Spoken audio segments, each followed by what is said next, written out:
Well, coming up for 10 minutes to 8 o'clock on this Monday morning. Now, uShaka SeaWorld has released Herbie, a loggerhead turtle, into the wild. She joined the old Durban Aquarium, which was known as SeaWorld back in 2003. Now, Herbie is about 24 years old now and is in need of a suitable partner. She's been released into Sodwana Bay in KwaZulu-Natal. That's located within the iSimangaliso Wetland Park. Well, to tell us more, we're joined by Malini Pather, head of the Turtle Rehabilitation Programme at uShaka. Malini, a very good morning to you, and thanks for your time. So I suppose many might be wondering, what's the big deal about Herbie going back to sea? And for you, it's certainly something to celebrate. And tell us why.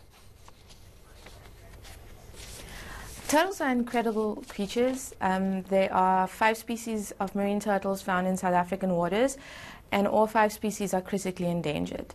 Herbie was an adult loggerhead turtle, and about 2 years ago she decided to start nesting on the beach that we created for her. It was really incredible to see her dig nests and lay eggs. So, as you mentioned, she's been with us since 2003, and that's a long time. She,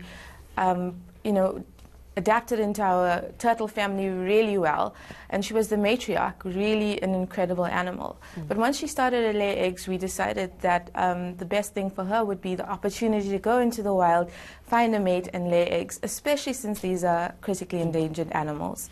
I think the really incredible thing for us is that we saw her along the journey, and obviously when she did come in all those years ago, she was compromised, and it took some time to nurse her back to health. And once she just joined our turtle family, she was just pretty much the boss lady. They're incredible creatures. They've remained relatively unchanged for the last 200 million years, and it's quite an incredible story that Herbie is now back in the wild. So why have you decided on Sodwana Bay? Why there in the iSimangaliso Wetland Park? Sodwana Bay is a marine protected area for us. There's no question that was the best option for Herbie. There's lots of grounds to forage, so that means food will be plentiful. And at this time of year, there are other loggerhead turtles coming to the beach to nest. So in South Africa, we have 2 species of turtles that regularly nest along our coast. That's the leatherback and loggerhead, and they do nest up north. So it's a perfect time of year, the perfect time of place.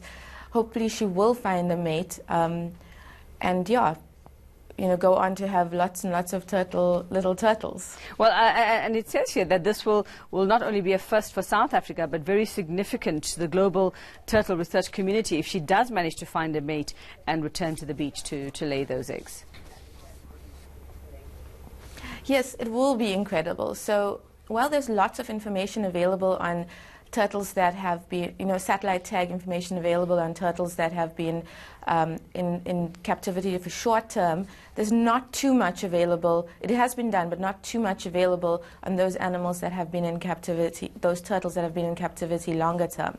So what we're saying is that seeing as she's already nesting, it's very exciting. It shows that she's in good health, she's of the right age. So if she's able to find a mate and nest, that will be the first time that has happened for a satellite tagged animal that has been in captivity for an extended period of time. Okay. It says huge things about her health and the husbandry, and obviously what the last 15 years have been for her. Well, tell us a little bit about that satellite tagging, Malini. I mean, who will be able to track her movements, who can see, and how long will we be able to do this?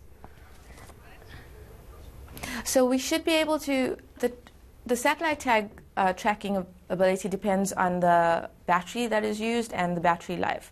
So hopefully we should be able to track her for the next year or year and a half. The tag will eventually fall off, but usually tracking stops before that.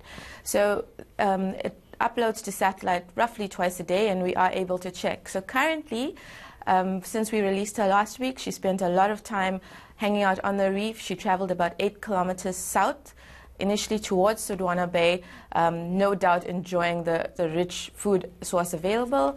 And then she had a change of heart, and now she's traveling up north, which is exactly where the other female loggerhead turtles that nest in South Africa will be at this time of year. So it's very exciting. Okay, a popular spot. Well, we wish Herbie all of the best, and we look forward to seeing some babies sometime soon. Thank you very much. That's uShaka Turtle Rehabilitation Programme Head, Malini Pather.